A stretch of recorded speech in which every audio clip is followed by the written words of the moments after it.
వర్షాలు తగ్గినా వరదలు శాంతించినా అవి మిగిల్చిన నష్టం జాడలు బాధితులను కన్నీళ్లు పెట్టిస్తున్నాయి.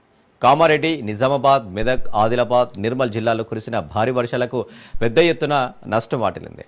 వానల నుంచి ఉపశమనం లభించిన గ్రామాలు వరద తాలూకు భయం నుంచి బయటపడడం లేదు. మహారాష్ట్ర నుంచి వస్తున్న భారీ వరదతో శ్రీరామ్ సాగర్ ప్రాజెక్టు వెనుక జలాలు పోటెత్తి నిజామాబాద్ జిల్లాలోని పలు గ్రామాలు జలదిగ్బంధంలో చిక్కుకున్నాయి. రహదారులు తీవ్రంగా దెబ్బతినడంతో రాకపోకలకు అంతరాయం ఏర్పడింది. దీనికి తోడు భారీ వర్షాలతో రాష్ట్ర వ్యాప్తంగా వరి, పత్తి, మొక్కజొన్న పంటలు దెబ్బతిన్నాయి. చెరువులు, కుంటలకు గండ్లు పడ్డాయి. వందలాది రోడ్లు కొట్టుకుపోయాయి.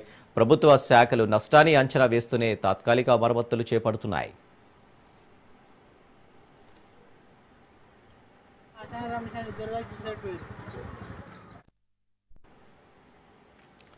రికార్డు స్థాయి వర్షంతో కకావికలమైన కామారెడ్డి జిల్లా బురద నుంచి బయటపడుతుంది.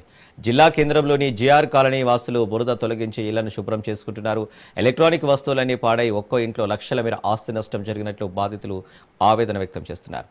జిల్లా కేంద్రంతో పాటు పలు ప్రాంతాల్లో కొట్టుకుపోయిన వాహనాలను బాధితులు వెతుక్కుంటూ కనిపించారు. జిల్లాలోని రాజంపేట, మాచారెడ్డి, బీబీపేట, రామారెడ్డి, పల్వంచ, లింగంపేట మండలాలు వరదలతో అల్లాడిపోగా ఇప్పుడిప్పుడే తేరుకుంటున్నాయి.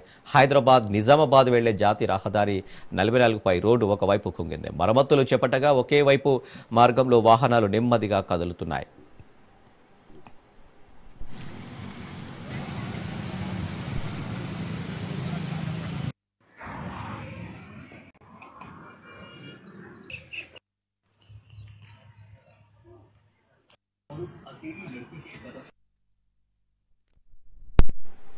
మహారాష్ట్రలో భారీ వర్షాలు కురవడంతో పాటు మంజిరా, నిజాం సాగర్ ప్రాజెక్టుల నుంచి వస్తున్న భారీ వరదకు శ్రీరామ్ సాగర్ ప్రాజెక్టు వెనుక జలాలు పోటెత్తుతున్నాయి.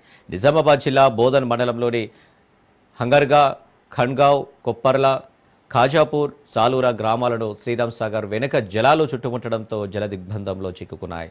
ప్రజలను అధికారులు సురక్షిత ప్రాంతాలకు తరలించారు. రేంజల్ మండలంలోని కందకుర్తి సమీపంలోకి గోదావరి జలాలు రావడంతో గ్రామస్తులు బిక్కుబిక్కుమంటూ గడుపుతున్నారు.